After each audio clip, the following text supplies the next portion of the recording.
A warm greeting to you all. Today we are going to see the concept from the course set to be Python programming. Okay, so here before going into the concept, we need to know about indentation, commands, input and output statements. Okay, so what is mean by indentation? For what we need to use the indentation, and commands, what is the use of it, how we are going to use that commands, and the statements which gives us the option to give input to the program and to get the output from the program. Okay, so these four different type of statements or four different concepts we are going to see in this video. First case, it is indentation, right?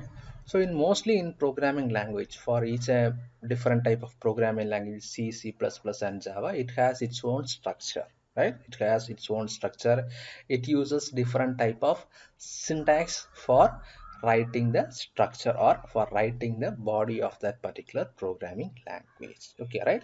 So mostly in C++ and Java, the braces will be used to define the block of the code. That is, it is used to identify or to make the interpreter to identify the set of statements belonging to one category. Okay, for example, if you are writing a function or if you are writing a main program, so you have to tell the interpreter that up to this, from this line to this line, it belongs to the main program. Okay, so in order to recognize or in order to make the interpreter or compiler to understand it, we will be using the braces. Okay, so within the braces you will be writing the block of codes. Okay, on execution or on compilation, the interpreter will be understanding that this belongs to this particular code, or this statement belongs to this particular main program. Like as it will be identified. Okay, so but in case of Python, it's somewhat different. Okay, right? So we will not be using the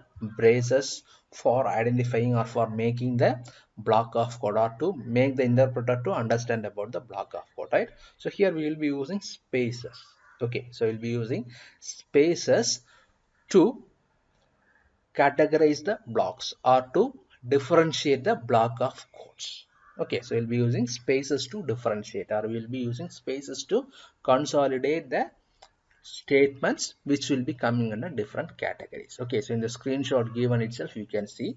So first you have declared a variable x is equal to 10, and in the next case we are using a if statement. Okay, so if x modulus 2 equal to 0, and we have used a colon, and in the next line you can see we have left some space, and then we have written the print statement. Okay, so we are specifying that the print statement belongs to the if block, or to it belongs to the if statement. Okay, so like this we are mentioning here, right? So here, on seeing this itself, the Python interpreter will be understanding that this print statement belongs to the if statement, or this particular print statement should get executed after executing the if statement, or if the condition is getting satisfied, that print statement has to be executed, or it has to go for the else part, and the print statement in that else part has to be executed. Okay, so likewise it will be understanding, right? So this indentation will be usually a 4 white spaces. Okay, it can be a 4 or 5 white spaces, or else you can use tab key for giving this white space or this indentation. Okay, right. Okay, so for a if statement, or based upon the positioning of the statements, you can leave the indentation.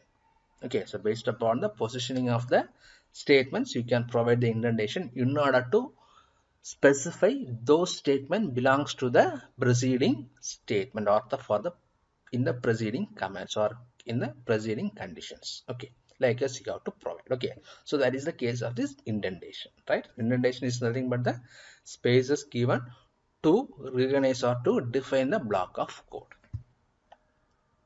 So next case is comment. Okay, so comment is a information which we need to convey to other programmers. Okay, so commands indicate the information in a program that is meant for other programmers to read what is written in that program, or to explain about that program, or to explain about that particular line of code. Okay, and here the commands will not be having any effect on the execution of program. That is, the commands whatever we are writing will not be getting executed, or it will not play any role in execution of the program, right? So here we will be specifying the command by using a hash symbol.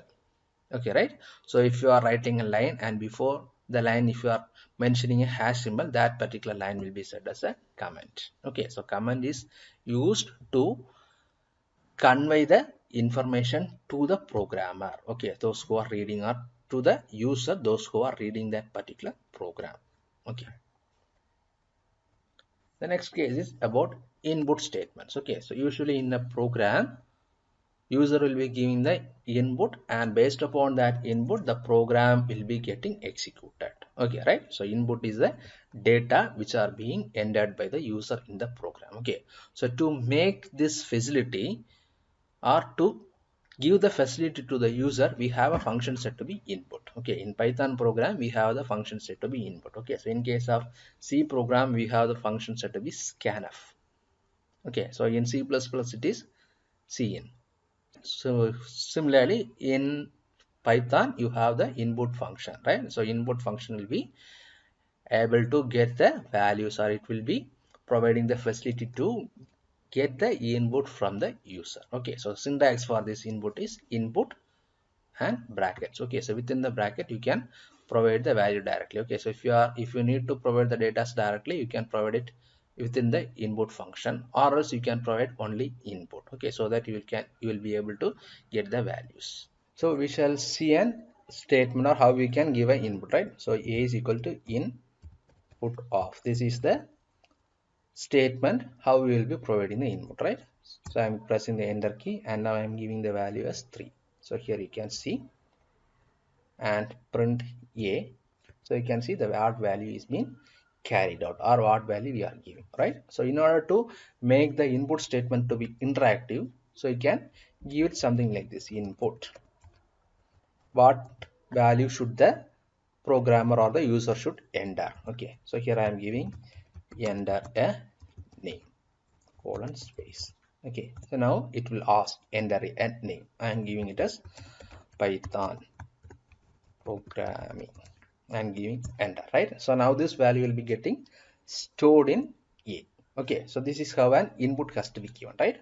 So to get the output, okay, so to get the output we have a function set to be print. Okay, to get the output we have a function set to be print, right? So now we shall see how to get the output, right? So use print, and within the bracket you just give the variable name. Okay, so within the bracket you give the variable name, so that values which are occupied, or values which are being given to the variable a will be printed to you. So here you can see we have given, in the previous instruction we have given the value Python programming, and that value got saved in the variable set to be a. Secondly, we have invoked the variable, right? So we have printed it, right? So print of a, so that what happened, the value which is stored in that variable a got printed out here. Okay, so this here we have only used the case is set to be string. Okay, so how we need to print that value in number. Okay, so for that you have to specify the data type first, and followed by this input function. Okay, so here we can see b is equal to int. Okay, I need to get the input value. Okay, so then as usual you can use the input function, and here you can provide the statement. Okay, so enter a number. Okay, so I'm giving enter a number, right? So now I will be pressing the enter key, so I will be instructed to give a number, right? So I'm giving it as 6, and now we shall print it, print of a, right? So if you need to give the output, okay, so what is that, then what you can do, you can give the statement here. Okay, the number is colon, and then give a comma, and then give the variable which has to be printed. Okay, so and now I am clicking the enter key. So here you can see the number which I have entered is 6, and the number which I got as output is 6. Okay, right?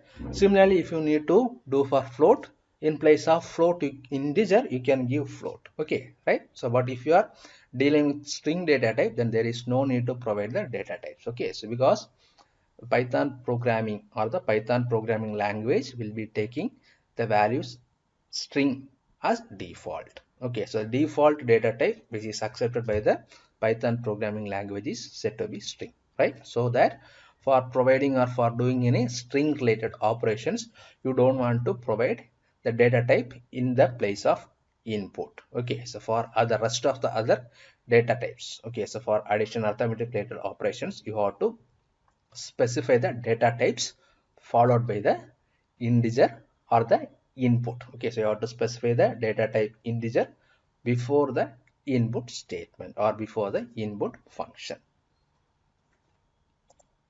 Okay, similarly here you can see the output, right? So here we will be using the print statement for printing the output. Thank you.